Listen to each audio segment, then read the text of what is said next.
Psst, les photographes de mariage, j'ai une bonne astuce pour que vous puissiez vous faire plus d'argent en dépassant le seuil de franchise de TVA de 34 400 € sans les inconvénients.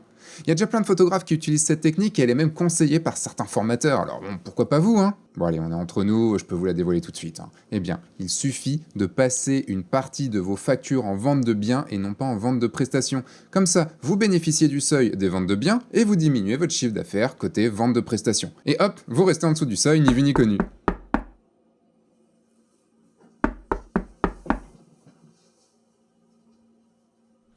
Bonjour, DGFIP, c'est pour un petit contrôle fiscal. Ah oui, je vous ai pas dit. Vous risquez un bon gros redressement lors de votre prochain contrôle si vous faites ça. Et je vous explique pourquoi dans cette vidéo.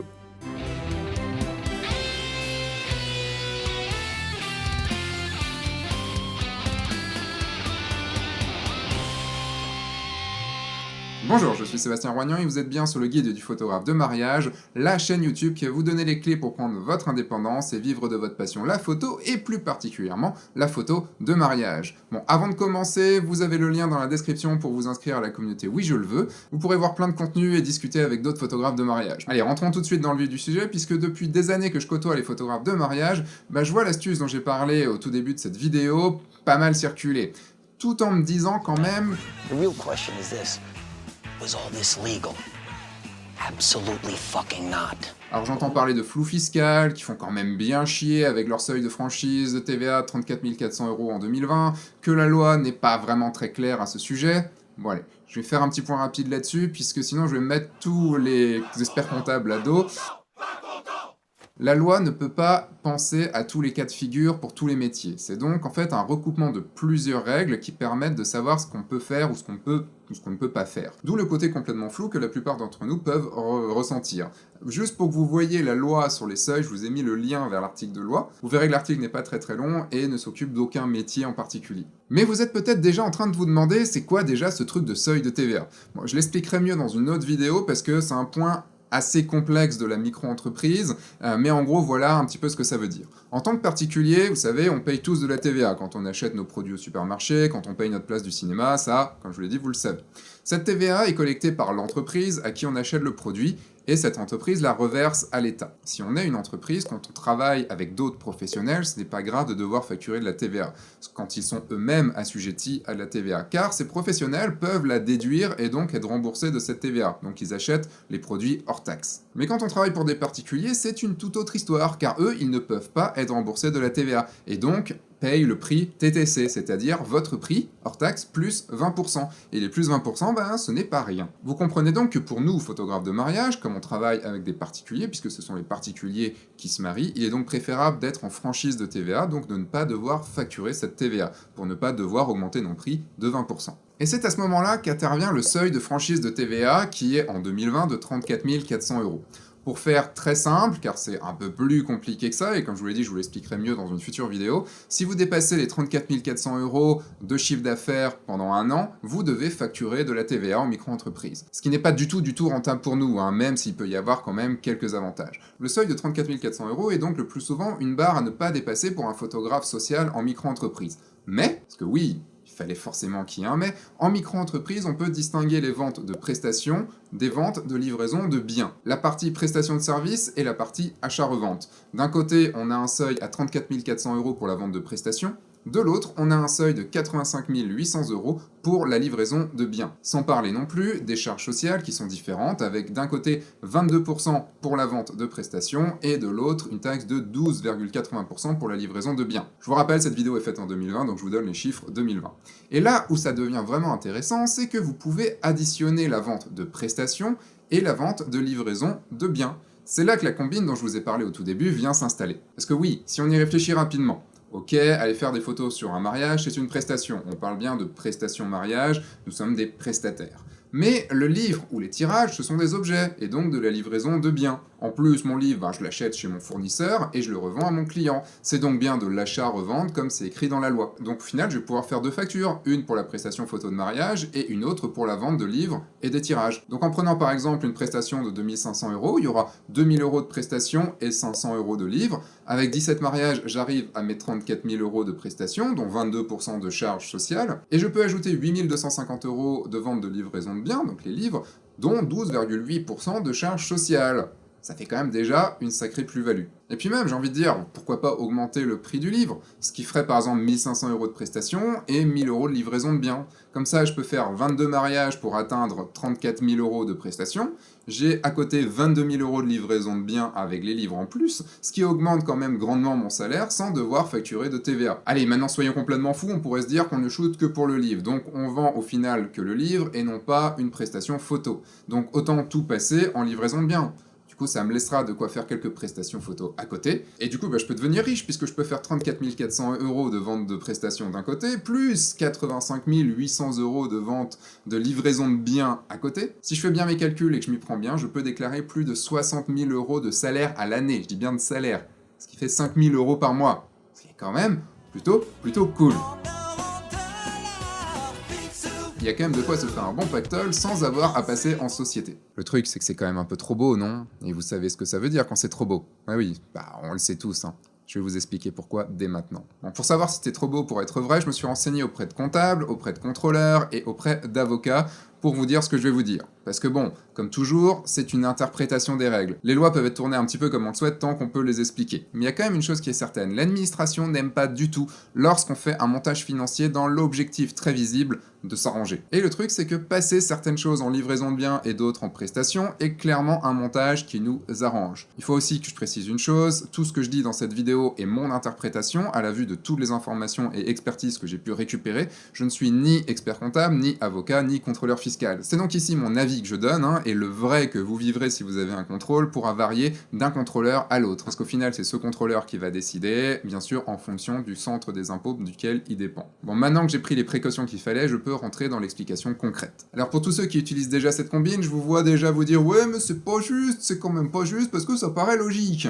Je vends un livre, c'est quand même bien un objet que j'achète à mon prestataire et que je revends à mon client. C'est donc bien de la livraison de produits. J'achète et je revends un produit physique. » Mais en fait non, parce qu'il y a un élément que le contrôleur fiscal prendra en compte et que vous ne connaissez sûrement pas. Pour vendre un bien, il faut que sa réalisation ne soit pas liée à une de vos prestations. Par exemple, prenons un fleuriste qui va vendre des compositions florales qu'il n'aura pas lui-même fait. Il les aura achetées et il va les revendre. Le livre qu'on donne à nos mariés, après une prestation, n'aurait pas pu être réalisé sans les photos faites sur le mariage. L'objet est donc dépendant de la prestation mariage et même dépendant du client qui recevra ce livre. Pour que ce soit encore plus clair, prenons un autre exemple. Quelqu'un vient me voir avec ses photos de mariage, que je n'ai pas réalisées, et me demande de faire son livre. Donc je mets en page le livre, je vais l'acheter et je vais le lui revendre. Est-ce que le livre que je vais réaliser peut être fait sans les photos que le client m'a données? Non. Est-ce que le livre pourrait être vendu à une autre personne? Bon, là, je pense pas, ce serait quand même un petit peu bizarre, hein. Donc, au final, c'est une prestation. Par contre, si je crée un livre de photos, par exemple... mon livre Soledad, par le plus grand des hasards, eh bien ça pourrait être de la livraison de biens, parce que je n'ai pas réalisé ces photos-là lors d'une prestation spécifique pour un client à qui sera vendu ce livre. Je l'ai fait tirer à plus de 1200 exemplaires, il n'aura aucun lien avec la personne qui va l'acheter. Et d'ailleurs, si vous n'avez toujours pas mon livre Soledad, le lien pour l'acheter est dans la description. Est-ce que vous comprenez la différence? Et je vais ajouter à tout ça une notion assez importante, mais que je ne vais pas trop développer dans cette vidéo pour pas trop l'alourdir. Une vidéo qui peut déjà vous paraître un peu complexe. Comme je vous l'ai dit, vous avez le droit de cumuler vente de prestations et vente de livraison de biens. Mais il faut que vous le déclariez à la création de votre entreprise. Il faut que vous déclariez que vous réalisez une activité mixte, avec une activité principale, ici par exemple la prestation de service, pour les photographes de mariage, et une activité secondaire, la livraison de biens. Et je suis quasiment certain que de base, vous ne l'avez pas fait. Vous ne pouvez donc pas vendre de la prestation et de la livraison de biens. Bon, ok, vous pouvez bien sûr modifier votre entreprise en la déclarant plus tard, hein. Aucun problème là-dessus, vous avez le formulaire P2 pour le faire. Mais sachez que cette décision peut influer fortement sur notre seuil de TVA et également sur notre plafond de chiffre d'affaires maximum. Pour que ce soit plus clair, prenons un exemple d'activité mixte valide. Prenons un vendeur de couteaux, qui va vendre une prestation d'entretien et de personnalisation de couteaux. Et à côté de ça, il va vendre également des couteaux de plusieurs marques différentes. Donc d'un côté, il y a sa compétence à lui, donc de la prestation, tout ce qui est vente d'une prestation d'entretien et personnalisation de couteaux, et de l'autre, il fait de la livraison de biens, puisqu'il vend des couteaux de différentes marques, donc pas de lui. Ce qui ne correspond pas du tout à notre situation de photographe de mariage. Et là, je suis sûr que vous vous demandez, qu'est-ce qu'on risque à le faire?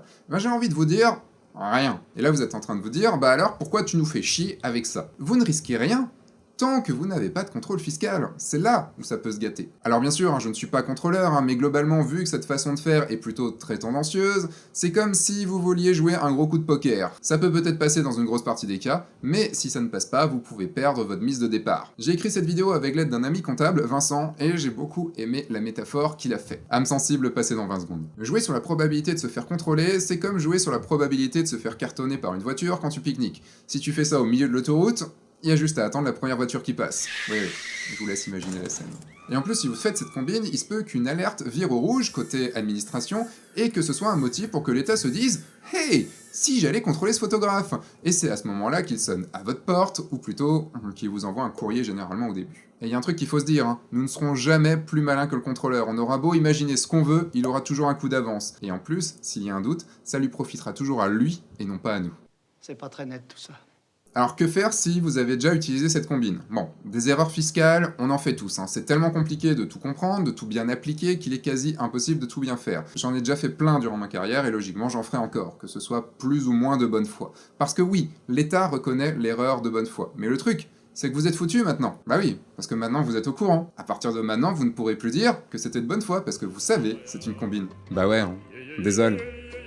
Alors j'ai pas décidé de faire cette vidéo pour vous embêter, je suis juste là pour vous dire ce qui est très risqué de faire, et qu'en cas de contrôle, vous pouvez bien morfler niveau amende, et donc handicaper très largement le futur de votre activité. Le mieux pour être le plus certain de faire les bonnes choses, c'est de vous rapprocher d'un expert comptable qui sera là pour vous aider. Alors oui, je sais, ça coûte de l'argent, mais depuis que j'ai un bon comptable, je dois dire qu'il m'a plutôt fait gagner de l'argent plutôt qu'en perdre. Entre tout l'argent que j'ai investi dans mon comptable et le temps que j'ai gagné, et surtout les économies qu'il m'a fait faire, je pense que je suis largement gagnant. Avant de terminer cette vidéo, j'ai quand même une dernière chose à vous dire. Je vais un peu nuancer tout ce que j'ai pu dire dans cette vidéo. Alors j'ai volontairement grossi le trait parce que je ne peux vraiment pas vous conseiller une pratique qui peut vous mettre en situation de redressement fiscal. Ce serait pas du tout cool de ma part, et j'ai pas pour habitude de faire ça. Alors je vous mets en description un lien vers l'article du blog de Joëlle Verbrugge, dans lequel elle a contacté pas mal de centres d'impôts, et elle nous dit que la réponse à cette question, la question de est-ce qu'on peut faire passer des livres en vente de biens, en fait diffère d'un centre d'impôt à un autre. Et j'entends tout à fait cette information, mais comme je viens de vous dire, je peux pas me résoudre à vous dire à vous de voir. Parce que si vous avez un redressement fiscal à cause de cette combine, bah ça va vous faire très mal. Sûrement mal durant pas mal d'années. Et en plus, vous allez vous désabonner de ma chaîne, vous allez être en colère contre moi, et j'ai pas envie de ça. Donc au final, c'est quand même à vous de voir. Si vous voulez vivre avec une épée de Damoclès au-dessus de votre tête, pour gagner quelques euros de plus, et ne pas avoir à passer en société, ben, vous êtes maintenant prévenu, vous pouvez le faire, mais vous ne pouvez pas dire que c'était une erreur de bonne foi. Alors si vous avez des questions, n'hésitez pas à les poser dans les commentaires, ou venez sur la communauté Oui Je le veux, le lien est dans la description, nous pourrons en discuter directement sur le groupe Facebook lors du prochain live de la communauté, qui est exclusif à la communauté. Vous pourrez même voir tous les anciens lives où je réponds à plein de questions, je parle de plein de choses et tout, et vous pourrez venir sur le groupe Facebook, sur lequel il y a déjà plus de 500 photographes qui discutent entre eux, et qui posent des questions, et qui peuvent se rencontrer et tout ça, bref, c'est une communauté dans laquelle on essaye de rester le plus bienveillant possible. Un grand merci à Vincent Mort, mon ami comptable, qui m'a aidé pour créer cette vidéo, et également à Joëlle Verbrugge pour son article et qui m'a validé aussi cette vidéo. Si vous ne faites pas déjà partie de la communauté, vous pouvez cliquer sur le lien pour adhérer à Oui Je le veux. Si vous faites déjà partie de la communauté, vous pouvez continuer en regardant cette vidéo-là, cette vidéo de ma chaîne,